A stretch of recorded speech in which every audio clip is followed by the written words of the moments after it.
आज के कार्यक्रम के प्रमुख अतिथि परम श्रद्धेय श्री दाजी, इस वर्ग के अवलोकन के लिए देश भर से यहाँ पर उपस्थित विशेष निमंत्रित अतिथिगण,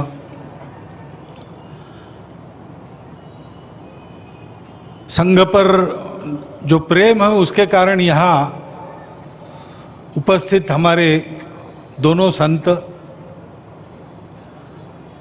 माननीय सर्वाधिकारी जी, विदर्भ प्रांत के माननीय संघ चालक जी, नागपुर महानगर के माननीय संघ चालक जी, उपस्थित अन्य अधिकारीगण, नागरिक सज्जन, माता भगिनी एवं आत्मीय स्वयंसेवक बंधु,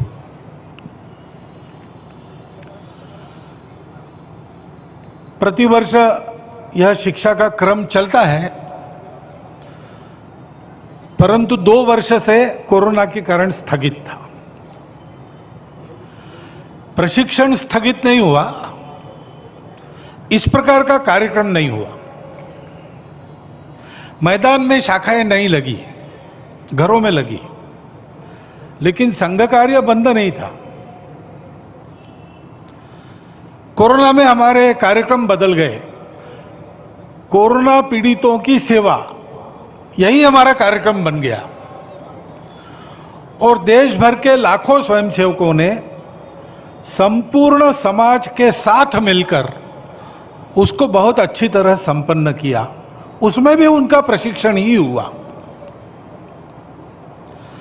क्योंकि कार्यक्रम आपको दिखने में अलग अलग दिखते हैं। यहाँ लाठी काठी आपको दिख रही, यष्टि दिख रही है, संचलन समता दिख रही,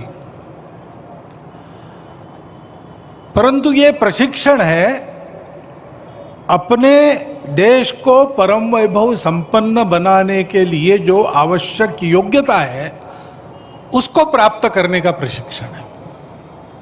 जिन बातों का उल्लेख और श्रद्धेय दाजी ने अपने भाषण में किया, वही बातें हैं। इस कालावधि में हमारा संपर्क समाप्त नहीं हुआ, उल्टा बढ़ा। बाद में राम जन्मभूमि के लिए धन संग्रह करना पड़ा तो बहुत अधिक गांवों में, 4 करोड़ से ऊपर गांवों में हमारे स्वयंसेवक पहुंच गए, परिचय हो गया, संपर्क हो गया। उसके फलस्वरूप इस बार जो वर्ग था अभी यहां उपस्थित है, इससे दुगनी संख्या इसमें आने के लिए तैयार थी, लेकिन यहां सबकी व्यवस्था एक समय में नहीं हो सकती।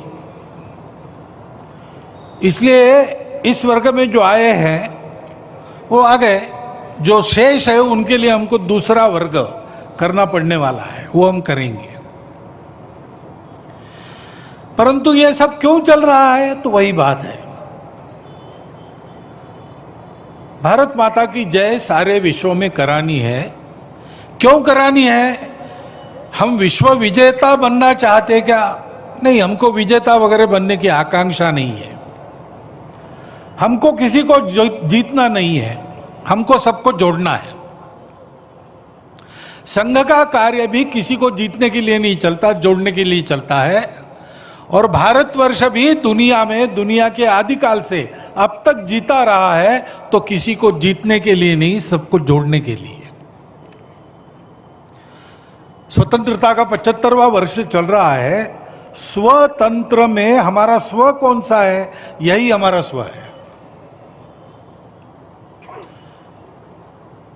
बहुत प्राचीन समय में कभी हमारे आर्ष पूर्वजों ने अस्तित्व के सत्य को समझा और जाना कि ये सारा अस्तित्व रंग बिरंगी विविधताओं से भरा हुआ वो एक ही शाश्वत, संपूर्ण, एकमेव अद्वितीय सत्य का आविष्कार मात्र है।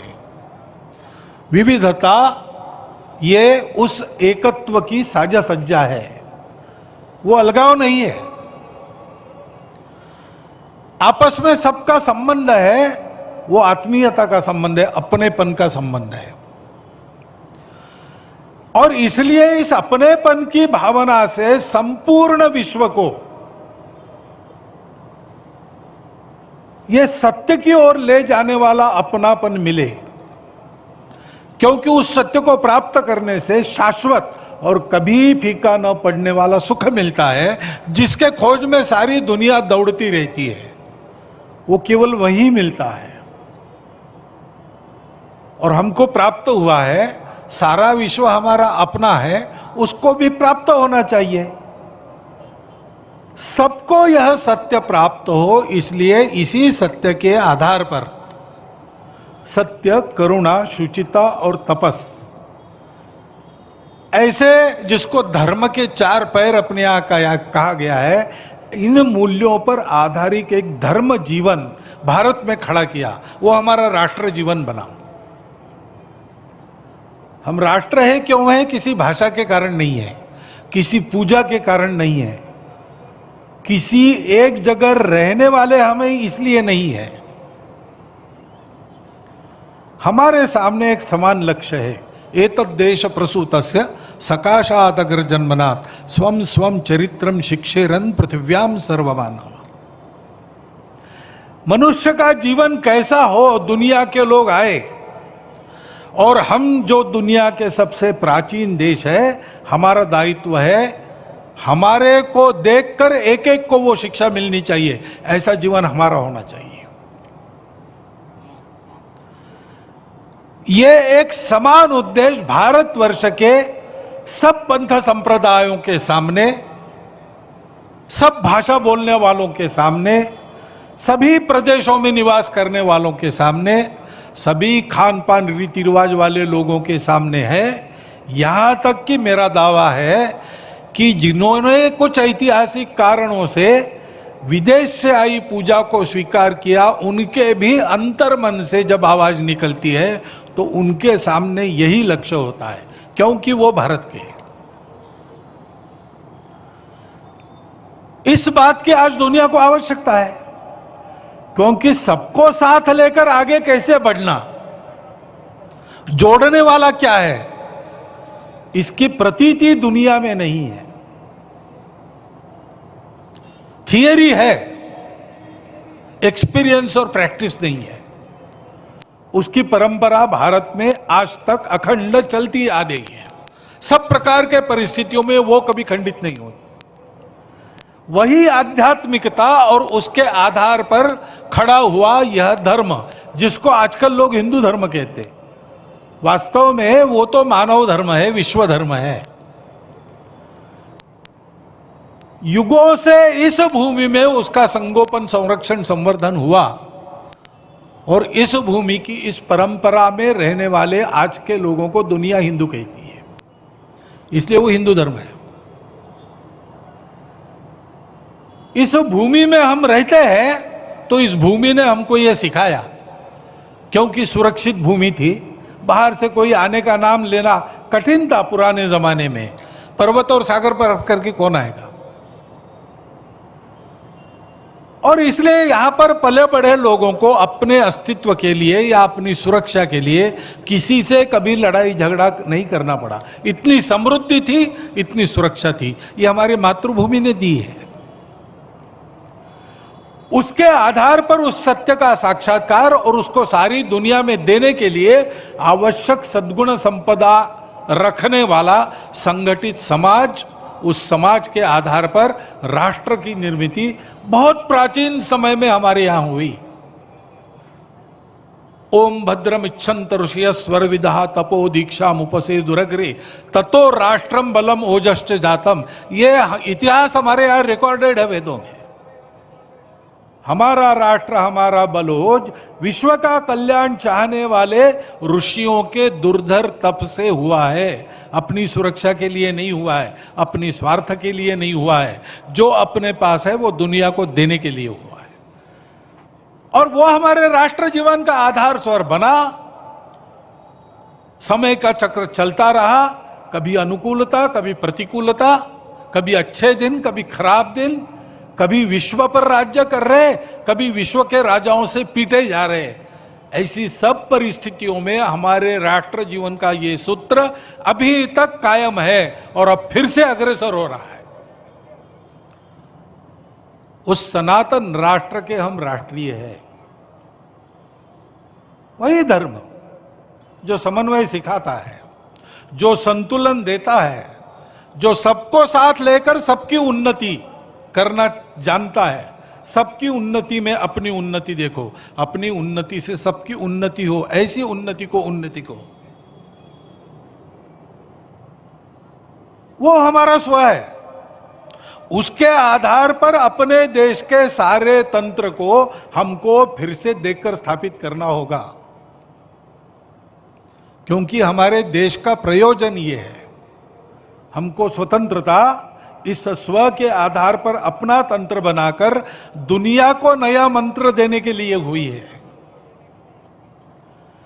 इस कर्तव्य को पार पड़ने के लिए पहली बात है, इस सत्य को अनुभूति करने वाले, इस सत्य को जानकर जीवन जीने वाले लोग चाहिए। धर्म का संरक्षण दो प्रकार से होता है, उस पर आक्रमण होता है, उससे बचाना पड़ता है, उसके लिए बलिदान भी देना पड़ता है, उसके लिए लड़ाई भी करनी पड़ती है। लेकिन धर्म ये आचरण से बढ़ता है। आचारः प्रभवो धर्म। तो ये धर्माचरण चाहिए, आपस में प्रेम चाहिए, आपस में आनंद चाहिए, एक दूसरे के सुख दुख की संवेदना चाहिए। हमारी जो विविधताएं हैं उनको हमारी साझा सज्जा के रूप में देखना चाहिए, अलगाव के रूप में नहीं देखना चाहिए। आपस में लड़ाई नहीं होनी चाहिए। ये सत्य हमारे पास है, सारी दुनिया को देने के लिए हमारे पास है, उसको देने का समय आ गया है, उसके लिए तैयारी है। और एक बात है, सत्य के अपने पैर नहीं होते, सत्य को शक्ति का आधार चाहिए। बिना शक्ति के दुनिया नहीं मानती। हम किसी को जीतना नहीं चाहते, लेकिन दुनिया में दुष्ट लोग हैं जो हमको जीतना चाहेंगे। आज भी उनके कारनामे चल रहे हैं। और इसलिए हमको उस शक्ति की भी आराधना करनी चाहिए जो दाजी ने बताया, उपनिषद की बात कही। जो विद्या को छोड़कर, यानी स्पिरिचुअलिटी को छोड़कर केवल अविद्या की उपासना करते, केवल भौतिकता की तरफ जाते हैं, वो अंधकार में जाते हैं। अंधतमम प्रविशन्ति, ऐसा कहा है। लेकिन अगले ही चरण में कहा है कि जो अविद्या को छोड़कर केवल विद्या की उपासना करते, वो उससे भी घोर अंधकार में फंसते हैं। सही तरीका क्या है? अविद्या मृत्युम तीर्थवा विद्या मृतम अश्नुते। भौतिक ज्ञान के आधार पर जीवन संग्राम में आने वाली भौतिक बाधाओं का मुकाबला करते हुए यशस्वी बनो और आध्यात्मिक ज्ञान प्राप्त करके उस यशस्विता को सार्थकता में बदल दो। केवल यशस्वी होना, पशु भी होते हैं, यशस्वी हुए बिना सार्थक भी नहीं हो सकते, लेकिन सार्थकता के बिना यश का कोई अर्थ नहीं। और इसलिए हमारे यहां ये मार्ग बताया, ये संतुलन साधा है। और इसलिए जैसे हम इस प्रेम की बात करते हैं, बात नहीं, वो हमको करना है, ये हमारा प्रामाणिक उद्देश्य है। ये कोई पॉपुलिस्ट पॉलिसी नहीं है। हमको प्रेम देना आता है, संघ में आकर देखिए, और हमको सब जगह जाकर यही करना है। संघ हृदय में भर पाए, अब घर घर हमको जाना है, ऐसे प्रसंग पर ये स्वयंसेवक बने हैं। उनके लिए संदेश क्या है? हिंदुत्व एक, अपनत्व भावना रोम रोम में भरना है। अहंकार व्यक्तित्व भुलाकर सबको अपना करना है। स्वयंसेवक इसी के लिए बनते हैं, लेकिन सब बातों को शक्ति का अधिष्ठान चाहिए। शक्ति को सत्य का, सत्याधारित नीति का अधिष्ठान चाहिए, नहीं तो शक्ति उपद्रवी हो सकती है। शक्ति चाहिए, लेकिन दुष्टों के हाथ में विद्या विवाद आया, ज्ञान मिला, जानकारी मिली, उसका उपयोग लोगों में झगड़े लगाने के लिए, नकारात्मकता उत्पन्न करने के लिए करना दिखाई देता है। धनम मदाय, धनवान हो गए तो ऐसा मद आता है कि उस धन के बल पर कुछ भी करेंगे, कोई लिहाज नहीं रखेंगे। शक्ति परेशान पर पीड़नाय, दूसरों को पीड़ा देने के लिए शक्ति का उपयोग, यह दुष्टों का है। खलस्य, जो नीति विहीन है, जो सत्य पर नहीं चलते, जो अपनत्व को नहीं जानते। परंतु साधुओं का क्या है? साधोर विपरीतम है, तो उनका उल्टा है। ज्ञानाय दानाय च रक्षणाय। विद्या मिली तो लोगों का ज्ञान बढ़ाने में उसका उपयोग करते हैं, धन मिला तो लोगों के अभावों को दूर करने के लिए दान करते हैं, और बल मिला तो दुर्बलों की रक्षा के लिए उसका उपयोग करते हैं। ये नीति नहीं है तो शक्ति उपद्रव बनती है। अभी हम देख ही रहे, लड़ाई चल रही, रशिया ने यूक्रेन पर आक्रमण कर दिया, ठीक नहीं कर दिया, विरोध भी हो रहा है, लेकिन कोई भी यूक्रेन में जाकर रशिया को रोकने के लिए तैयार नहीं है, क्योंकि रशिया के पास ताकत है। वो धमकी देता है, धमकी दे रखी है, इधर आओगे अणुबॉम्ब चलाऊंगा, डरना पड़ता है। अच्छा, जो कर रहे हैं उनके भी हेतु कहां पवित्र है?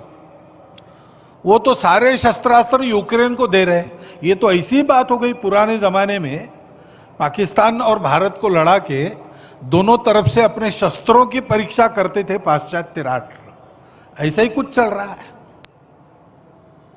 एक भारत है जो सत्य बात बोल रहा है, लेकिन उसको भी बड़ा संतुलन साध कर चलना पड़ रहा है, और सौभाग्य से उसने वो संतुलित भूमिका ली है। उसने आक्रमण का समर्थन नहीं किया और रशिया का विरोध भी नहीं किया है। यूक्रेन को लड़ाई की नहीं, बाकी मदद कर रहे हैं। रशिया को बार बार बोल रहे, बातचीत करके ठीक करो भैया। भारत अगर पर्याप्त शक्तिशाली होता तो इस युद्ध को रोकता, लेकिन वो नहीं रोक सकता। उसकी शक्ति अभी बढ़ रही है, पूरी नहीं हुई है। लेकिन हम देख रहे हैं, बलाढ्य राष्ट्र है, चीन क्यों नहीं रोकता? नहीं रोकता, क्योंकि इस युद्ध में उसको भी कुछ नजर आ रहा है। पता नहीं कोई नई कल्पना उसको सूझेगी, उपद्रव होंगे। इस युद्ध ने हमारे जैसे देश के लिए सुरक्षा और आर्थिक चुनौतियां बढ़ा दी है। हमको अपने प्रयासों को अधिक दृढ़ करना पड़ेगा, शक्ति संपन्न होना पड़ेगा। ऐसी शक्ति अगर भारत में हाथ में होती तो यह प्रसंग नहीं आता दुनिया में। लेकिन ये शक्तिमान लोग हैं, लेकिन अपनत्व से, एकत्व से आने वाली धर्म प्राण नीति उनके पास नहीं है। इसलिए भाषा तो वही है, शांति की, एकता की। संस्थाएं भी बनाए रखी है बड़ी बड़ी, यूनो जैसी, सैन्य संभार वगैरह सब कुछ है, समृद्धि है, लेकिन स्वार्थ में ही जीते हैं। अपने स्वार्थ की सुरक्षा के लिए सत्तत्वों का भी उपयोग करते हैं। इसलिए नीति चाहिए, शक्ति चाहिए। ये शक्ति जैसे सत्व संपन्नता में होती है, वैसे एकता में भी होती है, जिसका उल्लेख बार बार किया दाजी ने। भारत को परम वैभव संपन्न बनाना, भारत को विश्वगुरु बनाना, यह समय की आवश्यकता है। लेकिन उसके लिए भारत में सर्वत्र लोगों को भारत बनकर एक होना पड़ेगा। यह भारत का स्व है, वो किसी पूजा के आड़े नहीं आता, वो किसी पूजा का विरोध नहीं करता, वो किसी एक भाषा का समर्थन नहीं करता, सब भाषाओं को अपना मानता है। वो सब प्रांतों के लोगों को अपना ही मानता है। एक ही भारत माता के सारे पुत्र हैं, समान पूर्वजों के सब वंशज हैं, और यही स्व आधारित धर्म संस्कृति सबको विरासत में मिली है। धर्म को पूजा से और कर्मकांडों से, खान पान रीति रिवाज से अलग करो तो हमारा धर्म बचता है, बंधुभाव, मानवता, वही भारत का स्व है, वही भारत का प्राचीन सनातन धर्म है, वही मानवता है, उसी को आज हिंदू धर्म कहते हैं। हम सबको यह ध्यान में रखना पड़ेगा कि विविधताएं अपनी है, परंतु वो अलगाव नहीं है। अभी ये प्रकरण निकल रहे, ज्ञानवापी का मुद्दा चल रहा है। अब ऐसे मुद्दे हैं, एक इतिहास तो है, उसको हम बदल नहीं सकते। वो इतिहास हमने नहीं बनाया, न आज के अपने आप को हिंदू कहलाने वालों ने बनाया, न आज के मुसलमानों ने बनाया। उस समय घटा, इस्लाम बाहर से आया, आक्रमकों के हाथ आया। उस आक्रमण में भारत की स्वतंत्रता चाहने वाले व्यक्तियों का मनोधैर्य खच्चे करने के लिए देवस्थान तोड़े गए, हजारों है। हिंदू समाज का विशेष ध्यान जिन पर है, विशेष श्रद्धा जिनके बारे में ऐसे कुछ है, उसके बारे में मामले उठते हैं। अब इसका विचार क्या करना, ये मुसलमानों के विरुद्ध नहीं सोचता है हिंदू। आज के मुसलमानों के उस समय पूर्वज भी हिंदू थे। उन सबको स्वतंत्रता से चिरकाल तक वंचित रखने के लिए, उनका मनोधैर्य दबाने के लिए किया गया। इसलिए हिंदू को लगता है कि इसका पुनरुद्धार होना चाहिए। हम तो कुछ नहीं कहते, हमने 9 नवंबर को कह दिया कि एक राम जन्मभूमि का आंदोलन था जिसमें हम अपने प्रकृति के विरुद्ध किसी ऐतिहासिक कारण से उस समय की परिस्थिति में सम्मिलित हुए। हमने उस काम को पूरा किया। अब हमको कोई आंदोलन वगैरह करना नहीं है। लेकिन इश्यूज अगर मन में है तो कुछ उठते हैं। ये किसी के विरुद्ध नहीं है और विरुद्ध मानना नहीं चाहिए। मुसलमानों ने तो नहीं मानना चाहिए, हिंदुओं ने भी ये नहीं करना चाहिए। अच्छी बात है, ऐसा कुछ है, आपस में मिल बैठकर सहमति से कोई रास्ता निकालिए। लेकिन हर बार नहीं निकल सकता। इसमें कोर्ट में जाते हैं तो फिर कोर्ट जो निर्णय देगा उसको मानना चाहिए। अपनी संविधान सम्मत न्याय व्यवस्था को पवित्र सर्वश्रेष्ठ मानकर उसके निर्णय हमको पालन करने चाहिए। उनके निर्णयों पर प्रश्न चिन्ह नहीं लगाना चाहिए।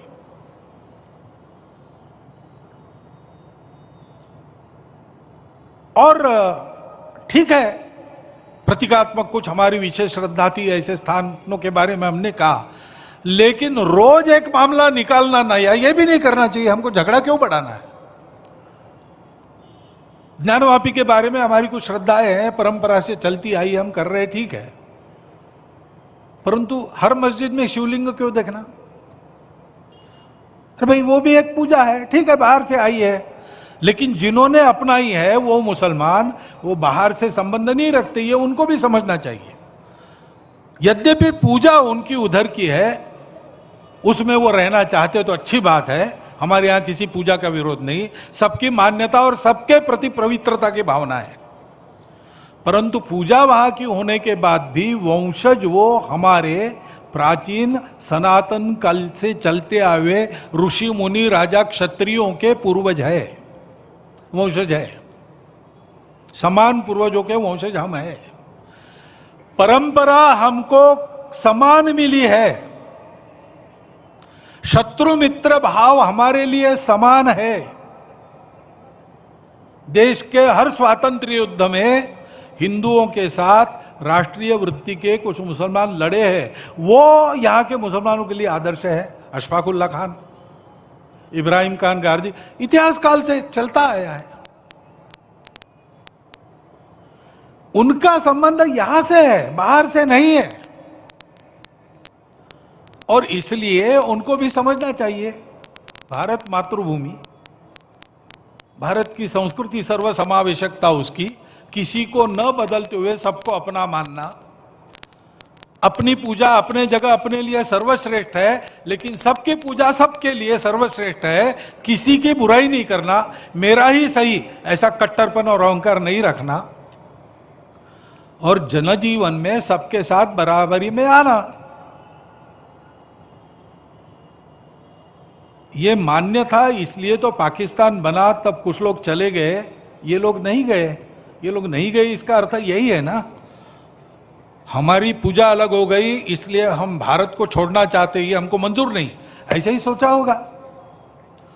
तो उस भारत के साथ समरस होकर रहना, अलगाव का वही राग फिर से अलापना नहीं, पूजा अलग है इसलिए अपना हित अलग है, ऐसा मानना नहीं। और संपूर्ण हिंदू समाज ने भी यह समझना कि ये हमारे ही पूर्वजों के वंशज, रिश्ते से, हमारे खून के रिश्ते से हमारे भाई, ये अगर वापस आना चाहते तो दोनों हाथ खोलकर हम उनका स्वागत करते, नहीं भी आना चाहते तो कोई बात नहीं, हमारे यहाँ इतने 33 करोड़ देवता है और बढ़ जाएंगे, क्या फर्क पड़ता है, अपनी अपनी पूजा तो सब कर रहे हैं। देशभक्त हो सब लोग, हमारी संस्कृति की उदारता, सर्वसमावेशकता, सबको समान रूप से देखना, अपना मानना, अपने विकास से सबका विकास हो, अपना विकास कोई अलग और विशिष्ट नहीं है, सबके साथ ये देखना। और हमारे वही पूर्वज है जिन्होंने हमको ये विरासत दी, उनके गौरव को मन में रखकर उनके रहन सहन का अनुकरण करते हुए आगे चलना। एकता का तो यही मार्ग है, हमारे संविधान की प्रस्तावना इसी का आदेश देती है, उसमें मार्गदर्शक तत्व है, वो यही बताते हैं। हमने ध्यान रखना चाहिए, समाज में एकता है तो एक दूसरे की संवेदनाओं का सबको ख्याल रखना पड़ेगा। मन वचन कर्म में कोई अतिवादिता आनी नहीं चाहिए। दोनों तरफ से उधर उधर उल जुलुल धमकियां देने वाली बातें अगर होती है, हिंदुओं की ओर से बहुत कम होती है। हिंदुओं ने बहुत धैर्य रखा है, हिंदुओं ने इस एकता के लिए बहुत ज्यादा कीमत भी चुकाई है, देश भी तोड़ दिया है, और फिर भी ऐसे स्वर उठते हैं और उसका विरोध कोई करता नहीं उधर से। इसलिए हमारे जैसे लोग बताते रहते भाई सब अपने हैं, लेकिन उनके मन में एक प्रश्न चिन्ह रहता है, हिंदू के मन में। और इसलिए अपने अपने ऐसे अतिवादी लोगों को टोकना चाहिए। हिंदुओं में टोकते हैं, हम भी कुछ बोल गए तो हमको भी टोकने वाले लोग हैं। हिंदू समाज किसी प्रकार का अतिवाद मान्य नहीं करता है, इसलिए हिंदू समाज में सब लोग आए, यहूदी आए, पारसी आए, विश्व का हर देश जब भी दिग्भ्रमित हो लड़खड़ाया, सत्य की पहचान करने इस धरा के पास आया। भूमि यह हर दलित को पुचकारती, हर पतित को उद्धारती। ये हिंदू के जीवन की परंपरा है, इसको समझकर हिंदू भी अपना हिंदुत्व का आचरण ठीक करे, शक्ति संपन्न हो, जीतना नहीं है किसी को, लेकिन किसी की ओर से जीता भी नहीं जाना है, डराना नहीं है किसी को, लेकिन किसी से डरने की भी नौबत नहीं आनी चाहिए। ऐसा हिंदू रहे और इन सबको गले लगाकर एक राष्ट्र जीवन के समृद्ध प्रवाह में सबको शामिल कर ले।